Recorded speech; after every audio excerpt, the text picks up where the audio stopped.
12121. What it do? Is your boy, the sexy, aka Snax. Yeah, and we back with episode 48 of Just Hear Me Out podcast. It is my pleasure to come to y'all today. I'm happy. I'm always happy when I can get on this thing and talk to the people. Just one day I'll be glad when I can move to doing it live. That's what we really working on.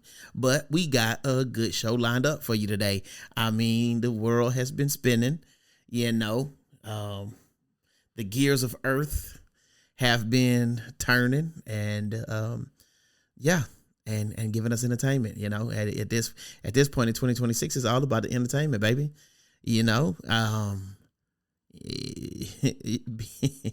Being entertained by the things going around you and trying not to be overstimulated. That's what it is for me anyway. So it's a balance of let me see what these fools doing out here, and then being glad that I'm in the house. So what these fools doing don't got nothing to do with me, but I am going to watch and I am going to laugh. That's how people, wind up moving to the hood and not really having no problems in the hood, because they learn that, hey, as long as I mind my business, I'm safe. You know what I'm saying? You could be in the hood and not really be stressed out by the hood. And listen, Earth is ghetto. The ghetto. Boom, boom, boom. But anyway, but Earth is ghetto. Yeah. Yeah, and the way you survive is mind your business. Mind your business. See what you see. Be entertained. Matter of fact, mind your business and don't take too much serious. Yeah, that's the way.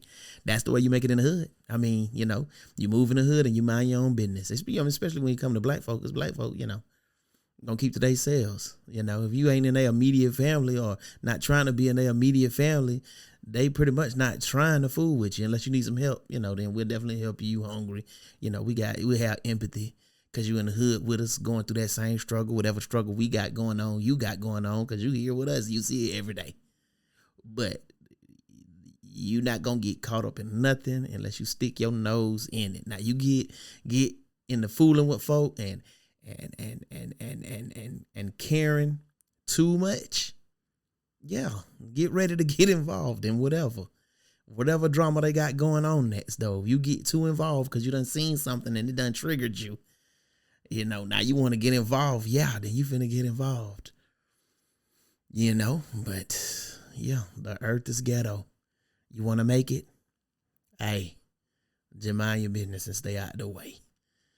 Unless you down for that. Then, just be ready with what come with it. I'm not even going to be mad at you. I'm not even going to hold you. If you want to, you want to get active and you want to really, make a difference, sometimes you may have to get in some folks' business.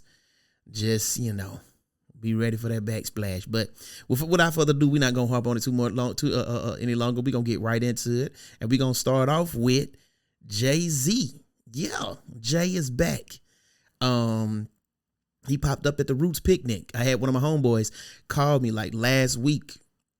And then when I reached back out to him, he was in Philly at the Roots picnic. And the Roots picnic is, if you be in hip hop or in the culture, you've heard of it before and you may have had the chance to go.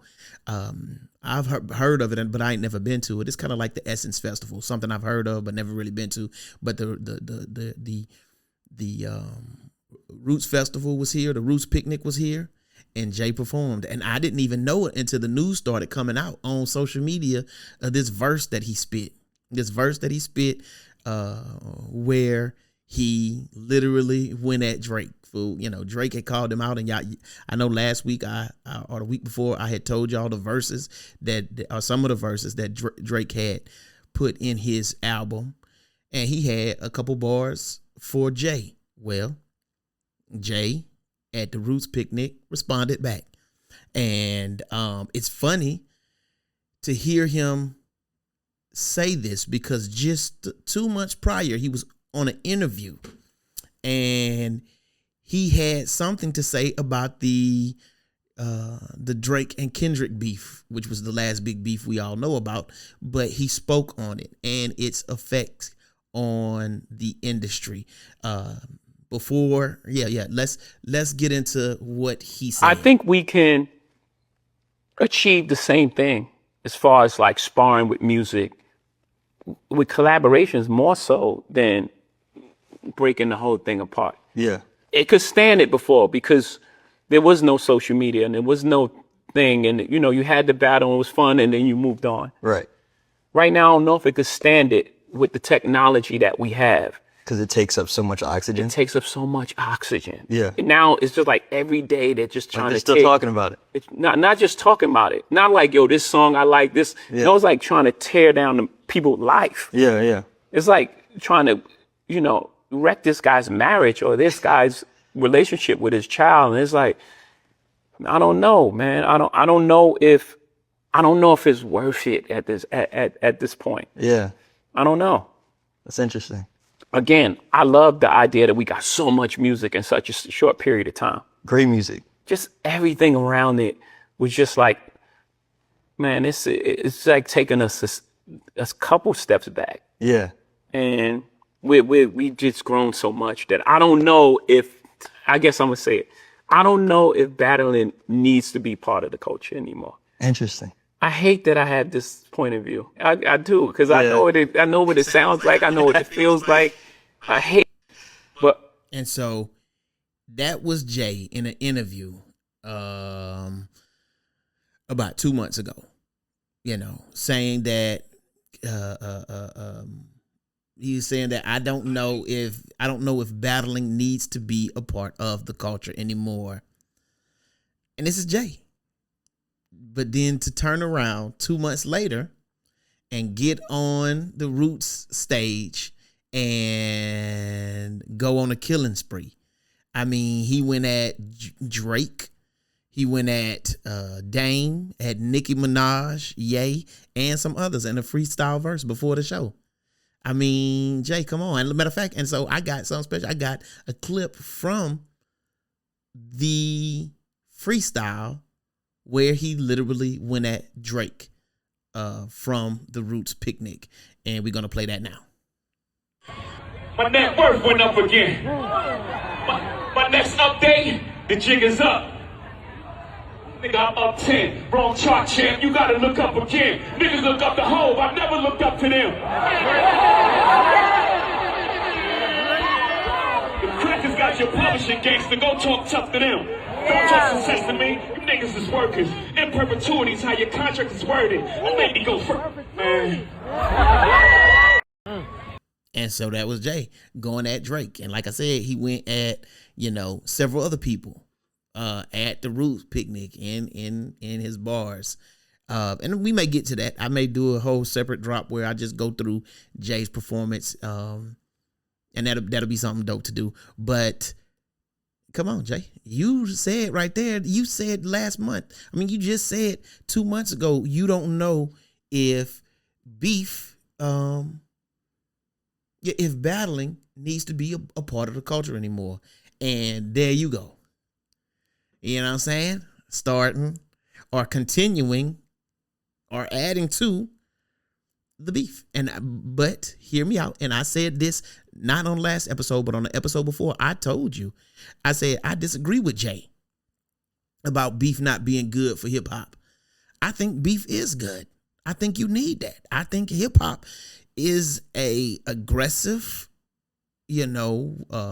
art form. It is a egotistical art form. You pick that mic up and you better be saying how good you is, how much better you are on the mic. And to expect, and if it comes to, money wise, you need to be saying, yeah, I get the most bread. We know who getting it, but you definitely need to pick up the mic and be, braggadocious. That's what I want to say. That's the word I want to use, braggadocious. And for that braggadocious may mean you finna have to say, oh, I get it more than so-and-so, than your favorite rapper. I'm your favorite rapper's favorite rapper. Yeah.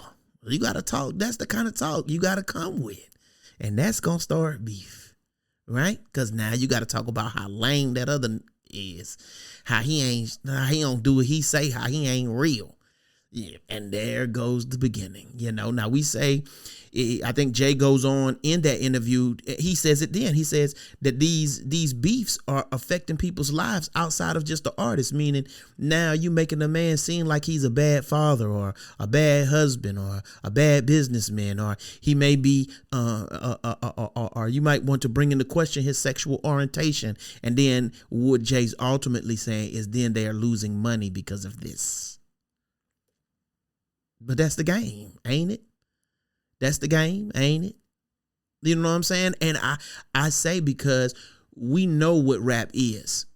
But soon as it gets too tough or too rowdy, or some things are said that, somebody don't like, oh, we doing too much. We shouldn't be doing this, or we shouldn't be doing that. But this raps, eh? This raps, eh? I'm going to say that you yourself have songs that you listen to that put you in that braggadocious mood, that have you feeling like, yeah, I'm not man out here. And ain't nothing wrong with that. I mean, as long as you don't let that shit go to your head, right? Because they inspire you, but I digress. I'm coming back to say Jay said himself that he didn't think beef and battling was good for the hip hop culture. And I'm coming to say, Jay, I said that you was wrong then. And you getting on stage and going at a slew of characters. I mean, a slew of other artists is saying that not even you believe that. I meant to look to see if Jay had an album coming out. If he's gonna drop an album, I mean, because this is what that artists do. This is this is essentially what artists do. Matter of fact, before Drake dropped his album, it was said that on that album, he was going to be going at, various artists. Kendrick, Jay. I'm trying to remember who else. Khaled. And so that's to get you to go and listen to the record. Jay is now shooting back, saying it's not good for business, but using it as a business move if you got an album dropping. And I don't know. I need to go look and see. I meant to go look and go past just the information I told you, and I didn't get a chance to, and that's my apologies. My next story, we were going to talk about one thing, but we're going to skip and go down to Chelsea. And this whole, no. We're going to go back up because I have to end it. That we're going to go and we're going to talk about Trump, but we're going to revisit this thing about Jay, about we too soft, about everybody too soft out here. You can't even have a good rap beef. If you want a good rap beef, you get good music out of that. And music is what the people getting. I mean, back in Jay Day, they was going for each other's heads and the bars was getting disrespectful. I mean, in a rap battle, when you got a respectful rap battle, if you click and go to YouTube and click on a rap battle, you're going to hear all kind of disrespect. Now, the respectful thing is not putting your hands on people because, again, these are just words. But other than that, though, and this is where, too, I think, when it comes to getting brand deals and getting money and being sponsored, it's so funny that these people behind Nike, behind Apple, behind Under Armour, behind Gatorade, they want their representation to be spotless. They want their representation to have some type of character, which is so interesting because if you peel back, the people at the top of these companies, their lives are very private, and I understand that they're very private. Maybe, their lives are very private. But if it wasn't private, you would see that these are probably not the best of individuals. And I'm not trying to say that they don't need to be up there. I'm just saying that, listen, let's just be honest. If your representation got some blemishes, I mean, the people who drink in Gatorade, don't they? The people who listen to Apple Music, don't they? The people who buy your products and spend their money with you. If you want a real customer, perhaps you should be a real person. And not be worried about the flaws that come along with let's see, I can't remember what deals Drake may have lost because of the beef and the things that was said, because he was painted to look like somebody. First off, the people in hip hop know that may or may not be true, because when an artist spits, he just talking noise and talking junk. It could be true, but you got to do your research. It's like Instagram. It's like Instagram with AI. Matter of fact, if I can say that, and I'm gonna keep moving, but it's like Instagram with AI, because now you can't look at Instagram and see a bad one and be like, God, dang, she fine, without thinking, wait a minute, let me see how many fingers she got on her hand, because this could be AI. You know what I'm saying? But anyway, we're going to move on. We're going to come back to it, though, when we get into another couple stories, because I just got another point to prove, that we want entertainment, but you want to cut the legs off of the entertainment. You want your entertainment to be a paraplegic. Essentially. You want them to perform, but then you want to take away some of the tools he's going to use to do that. And beefing in hip hop is one of the tools that rappers use to get it off their chest, to make good music, to appeal to the listeners. I mean, you like watching fights on World Star, right? I mean, you like that, so you're gonna like the beef. You said the beef is going to take away from it's not going to do anything for the culture, but it's like fights in World Star. Take the fights off World Star and see how long World Star lasts. You know what I'm saying? When World Star first came out, I mean, World Star is still relevant here today. They just don't do fights anymore. They cover more news stuff, but at the beginning it was fights and that type of thing. You take that away, you ain't got no more World Star. You take that away, they can't even do what they do today, because they built all of that off of beefs between people, commoners, and maybe artists. But anyway, Trump and his $1 billion slush fund for friends and Sixers, and I guess our constituents, is being abandoned. That it just came out this week. They abandoned it, or maybe this weekend, that it's being abandoned. And good. I mean, I'm gonna say good. And here's the reasons why that it's being abandoned. It says because it originated or was a part of his leaked taxes settlement that said he can't ever be audited again, him or his family. The funny thing about it, comedian Andrew Schultz gave a good analogy about this thing about him not being able to be audited. He said, imagine you come back from Cancun or come back from Vegas, he said, and you tell your girl she not allowed to go through your phone. Now, she wasn't with you when you was in Vegas, but you come home and she want to see your phone and you tell her you can't go through my phone. You're not going through my phone, and I just came back from Vegas. Y'all right. But because it originated, because this 1.8 billion originated, or was a part of his leaked tax settlement, and it said that he can't ever be audited again, him or his family.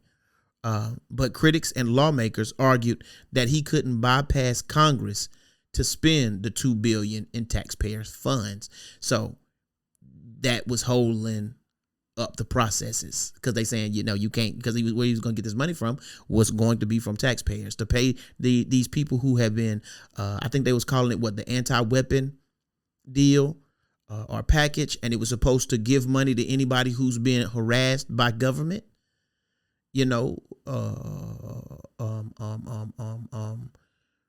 Harassed by government, and I can't think of the word. Anybody who been harassed by government. And the other reason was then there was a widespread bipartisan concern that the money could help January Sixers, including those who assaulted law enforcement. Because when the investigation started into the January 6th, they could easily say, we who were harassed by the government, and now we want to catch some of this money. Not even his people is buying that. Not even his people.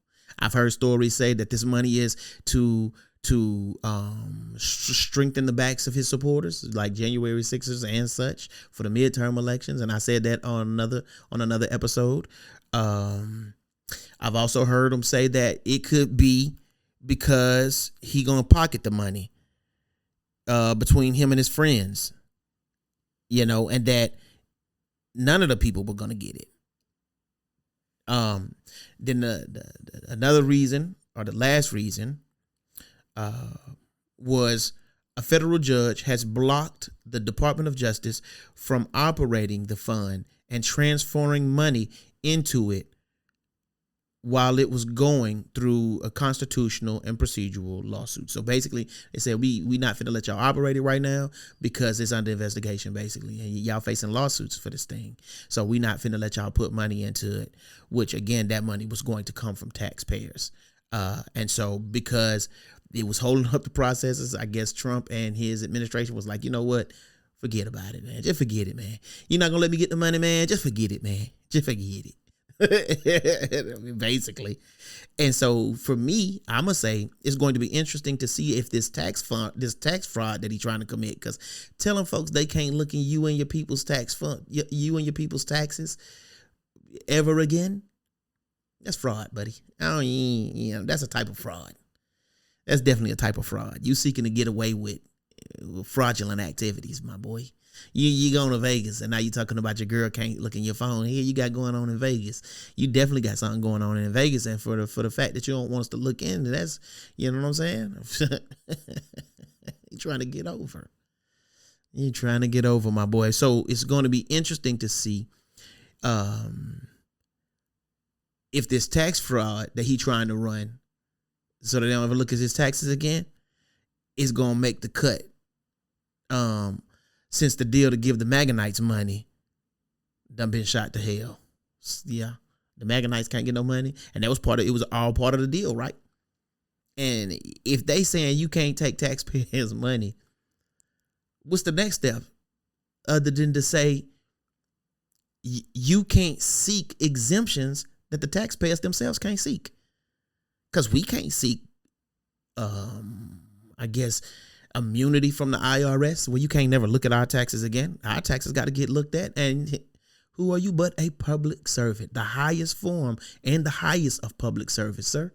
So you exempt for having your taxes looked at, but we still got to? Nah. I'm interested to see if this bill still gonna make it. If this is still gonna pass. So that's that on that. That's that on that. No more slush fund. And I'm reporting on it again because I reported on it before that he's trying to give his people some money. But they done cut that. And now we're going to stand to see if this whole him getting out of this tax debt that they're going to also cut too. I say tax debt, but they're going to cut that too. Next story is an old one. Again, I'm revisiting stories that I brought up earlier. And it's this Kevin Hart roast because it's still on my mind. And then I talked to one of the other comics that was on stage, and he kind of had the same sentiments that I had, and my sentiments may have evolved just a tad bit as I have been talking to other people that, I highly respect, and I value their opinions. But Chelsea said this, and we're gonna get right into it. That, what were they gonna say about me? They couldn't say anything other than that I'm a whore or my age. I think that was the other thing that they went in. And you're like, well, okay. Those aren't jokes. That's not clever writing. And I knew they would be lazy because they do that for a living. And I knew enough about Tony Hinchcliffe and Shane and their backgrounds. I had ex-girlfriends blowing up my DMs that had dated Shane and were telling me stuff about him. So based on that, I was like, oh, these guys are pretty bad. So you had something on him that you could have. Tell us now. What shit, Shane? It's just everything we know, that they're racist, that they're bigots, that they're sexist, that they think they're invincible, that they've been canceled for being Shane got fired from SNL, but then was on SNL. Years later. So he got fired. So what happened in between those two events? So he believes, this is per one of his exes, that he's invincible. He's like, doesn't matter. I can say anything I want. Yeah. Do you think that now a lot of white comics, they feel as though that they can say something racist and it's going to further their career? Well, yeah, they're going to get in with that group of Roganites and that Austin group of Joe Rogan and all of those guys. And I just, that's their MO. Even some girl comics have started to do it, to be in with that group. Yeah.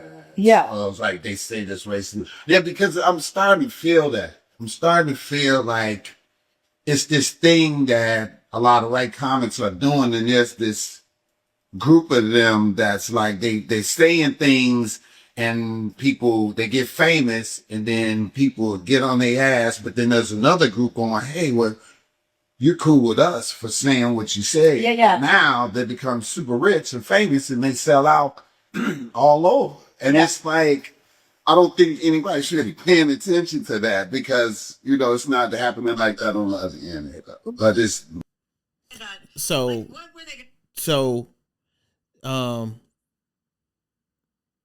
listening to that clip right there by Chelsea Handler is interesting to me because I got to learn what a Zionist is. Yeah, I've heard people say that they was mad because of several comics up there, you know, called her a Zionist, and she didn't mention nothing about that. And she in that clip right there, and this is just me speaking. I'm just a man. I'm just Snax. I mean, I'm sexy, but I'm just Snax. and so she sounds like she's angry. Because the first thing, and I said it on the last episode, I'll start off with that, was why would a comic want to down another comic that you were on stage with, and shrink your market and your material? Because she's clowning him for things that she feels like he shouldn't be saying. Well, the world is not just made up of Chelsea handlers or people that she's been listening to that also say what Tony said was too much. And I'm not going to say that it wasn't funny to me when he said it. But what I understand is I don't make up everybody. And you're going to hear later on when I play Naeem, because Naeem had something to say about it. He's going to say that comedy is the last bastion of freedom of speech, because in comedy you can say anything, and it's interesting in a place where you remove offenses, we can find the most joy. We can all laugh together. We not only do we laugh together, but we find that we can laugh at one another and no one is hurt. Black jokes get told, white jokes get told, paraplegic jokes get told, gay jokes get told, you know what I'm saying? Yeah, racist jokes get told, going back and forth.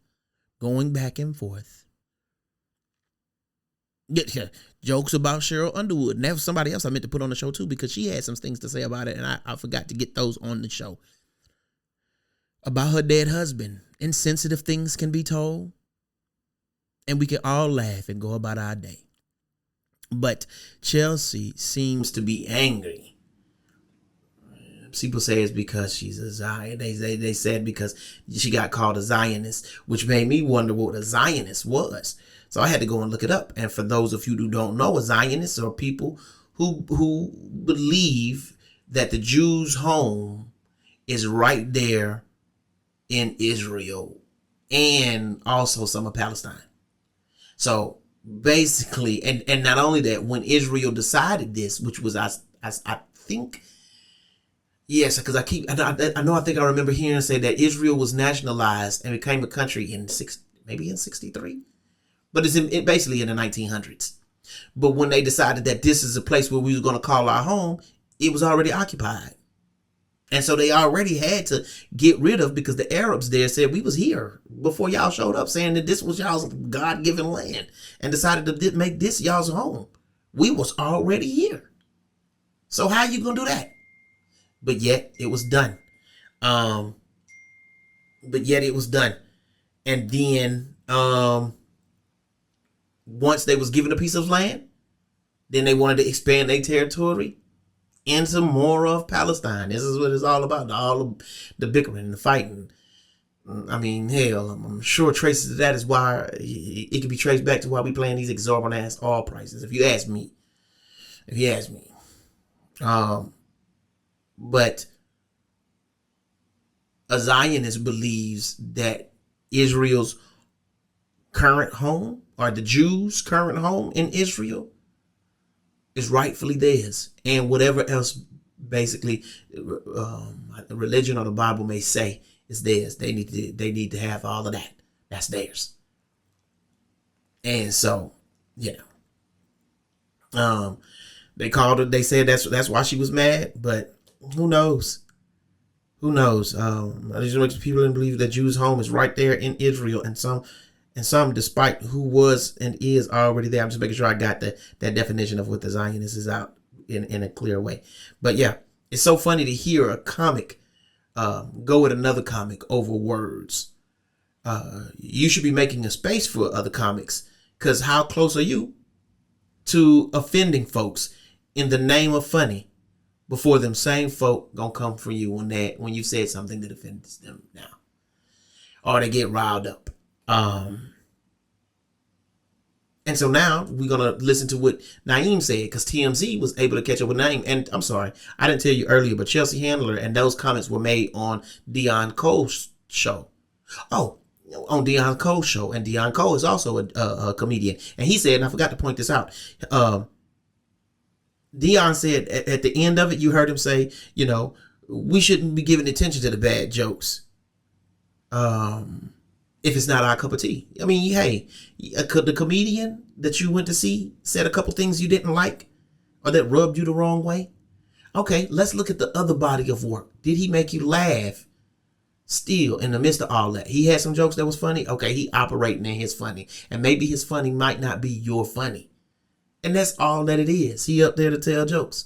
Chelsea saying how they racist and they chauvinists, and she talked to their ex-girlfriends, and they all had their little powwow. It almost seemed like, like they had a bitch fest. I'm sorry, what they just bitching about, or complaining. I don't know. And that's probably chauvinist for me to say. I mean, but men have bitch fests too. Damn, let me stop, because I sound like I'm going on an apology tour for something that I said. But yeah, it just seems like she's angry or upset. And I still hold the same place that I had once before, and that is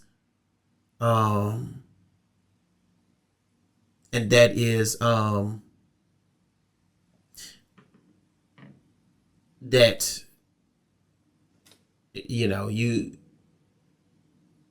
you don't like it. Well, basically what Dion said, just ignore it. Not everything is for you. Take what you like and leave the rest. Being stirred up about it, I think, is exactly what at least the producers of the show want, because it's gonna give them more attention. But yeah, also going back to the J thing, because I said I was gonna come back to the J thing, and that is, you want comedy or you don't. If you want comedy, you're going to have to risk being offended in order to get to some laughs. You know what I'm saying? You want these bars that's just going to be amazing, and that's going to be like, oh, snap, did he say that? Well, whatever bar he said that was just so tough, in rap, 9 times out of 10, or at least half of the time, it's going to be about somebody. He's going to have to put somebody down to accomplish that, right? And once you start saying, well, you can't do that or you can't say that, now what you got is, a 2026 version of football and basketball, where it's literally they ain't here for the money, because they ain't got as much passion as they had back in the 80s, back in the earlier years. And now they just, now to some degree, you almost got to watch women's basketball to see that type passion, because them boys don't got it. And then not only that, they don't got it, they got so many rules, they couldn't show it if they wanted to, before they get a foul or a take. You know what I'm saying? But anyway, we're going to move right along, and we're going to listen to what Naeem had to say. Like I said, TMZ had stopped Naeem, and he had something to say about it. And we're going to listen to that. Let's check it. Man, people always want something to complain about. And you're allowed to have your opinion. Sure. Yeah. And what he said was not cool. It wasn't funny, in my opinion. But I just think that energy should be directed towards the person that said it. That's how I feel.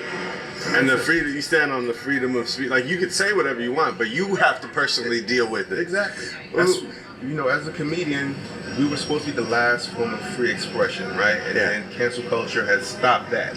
So a roast is a moment where you get to say what you want to say, and it's supposed to be taken lightly. But if it's going to be racial, if it's going to be controversial, it has to be funny, and it just wasn't funny.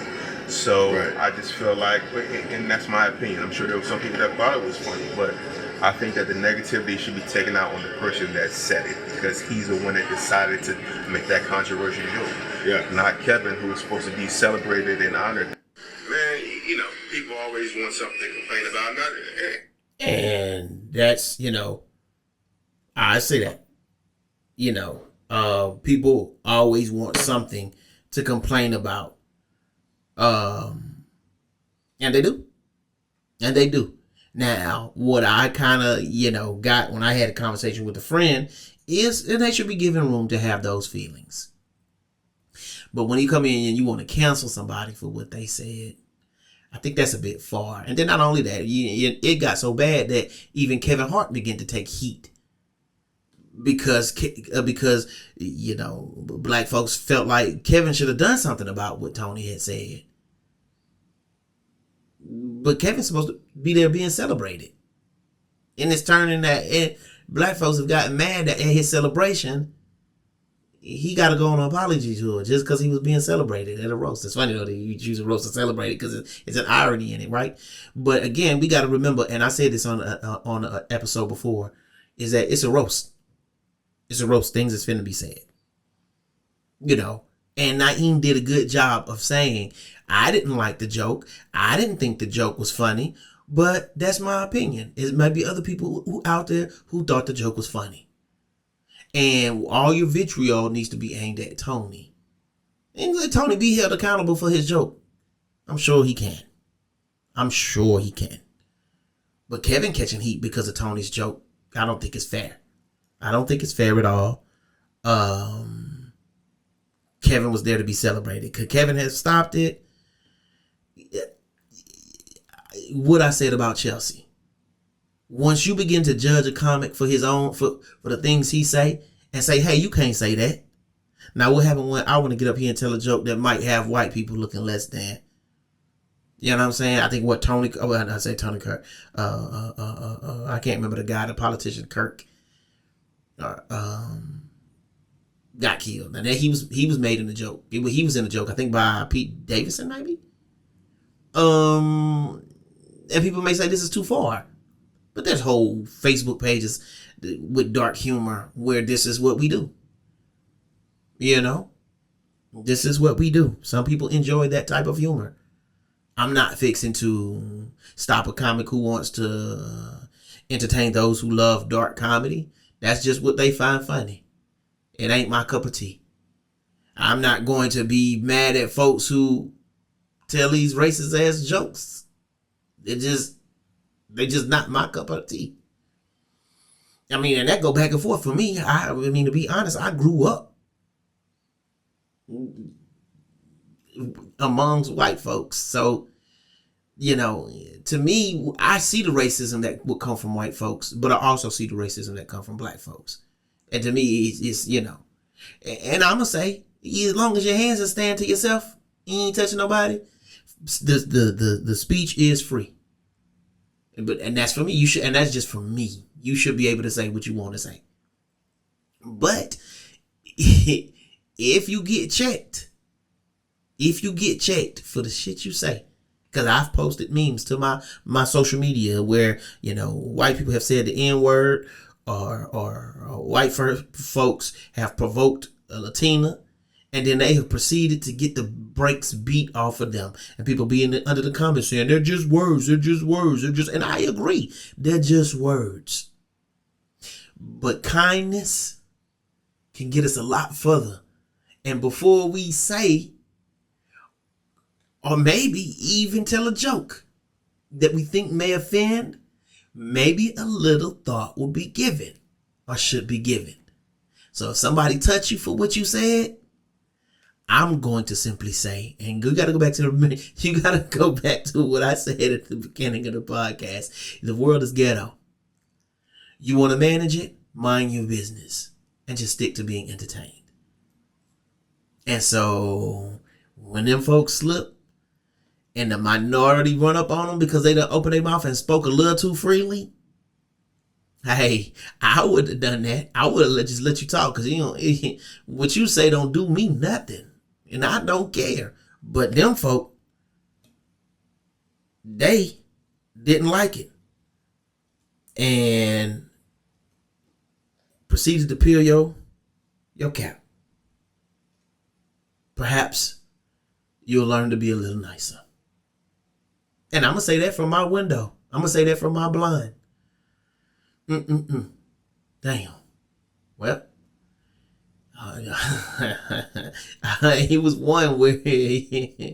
one where I watched a white man get assaulted because he made some jokes to a Latina while his two children, both of them had families, but the white man's two children were right there in the parking lot with him. They couldn't be but 10, 20 feet apart. And he said something racist to the Latina man, and the Latina man came across that parking lot and proceeded to beat the brakes off of that man right there by his car. And his kids was watching, and people was in the comments saying, the kids are watching. And I'm like, well, the kids hopefully learn a lesson to watch your mouth, to be kinder. I mean, we could be mad. And so it's two things with this thing right here. Tony will learn what jokes to tell, what jokes not to tell. And I think we could learn. It's a comedian. You want to laugh? You're going to have to let that man have his ways, because he going to tell jokes, and some of them going to make you laugh. Some of them might even poke you. But it's his perspective and it's his jokes. Do you want to laugh? That's what it may come with, right? Right. I mean, you want to be in a relationship. It may come with some nagging. It may come with some things you don't like. You just got to weigh that out. But anyway, before I get too deep on that, we're going to move right along. And, the little monologue. Let me read it. Say, we still on a comedy thing this week because I really felt like, I really like comedy. And I think Naeem said that it should be free speech in the name of comedy. May it hurt some feelings. Yeah, it might. But at day's end, you got your thoughts and your opinions, and I have mine. And if a comedian wants to risk it, then he should be able to. But then when he go too far and get some backlash behind it, that was a new thought for me, because I was first like, people too soft, people too sensitive. And then my homegirl was like, but that's their opinion and they should be able to have it. And that's what Naeem said. It's okay if folks are outraged. I just say be careful with your outrage when comics start being scared to tell a joke. And then, you come to the show and be like, well, he wasn't as funny as he was last time. Yeah, because that nigga probably scared. He don't want to hurt who in the crowd. He don't want to offend. I think comics need to continue to have, comics need to be able to continue to have that freedom of speech. Now, this brings us to the end of the show. And I always like to end with a word. And today we're going to talk about sitting in quiet, because this is something that I have been getting to enjoy lately. It's been lately it's been a real pleasant thing where I'm cutting like the TV off, and in my apartment the AC is loud. I'll even make the AC cut off for about 5 to 10 minutes just to sit in the quiet. And you don't understand how how that helps. And so I want to encourage you to try it. It's and this is, before we get out of here, I want to leave you with this thought. Sometimes the most productive thing you can do is nothing at all. Not scrolling, not watching, not calling somebody, not filling every empty space with noise. Just sitting quiet. Because when life gets loud, it's easy to spend so much time consuming information that we never get around to listening to ourselves. We hear podcasts, news, social media, co-workers, family, and strangers on the internet. But we never stop long enough to ask, what do I actually think? How am I actually doing? The quiet has a funny way of revealing things. Sometimes it shows you what you're grateful for. Sometimes it shows you what you're avoiding. Sometimes it reminds you of dreams you've neglected or wounds you've ignored. And if you're a person of faith, sometimes the quiet is where God finally gets a chance to speak without competing with all the other voices. So this week, give yourself permission to sit with the silence for a few minutes. No agenda, no performance, no productivity challenge. Just be still. You might discover that the peace you've been chasing wasn't hiding from you at all. It was waiting for you in the quiet. Let's try it out. Until next time, this is your boy Snax reminding you to work with what you've got. Find joy for yourself, and then help somebody else find theirs. It's your boy. Deuces. Just Hear Me Out podcast with Snax and Big Flav. Not a tongue bitten and always worth a listen. Weekly on your favorite platform.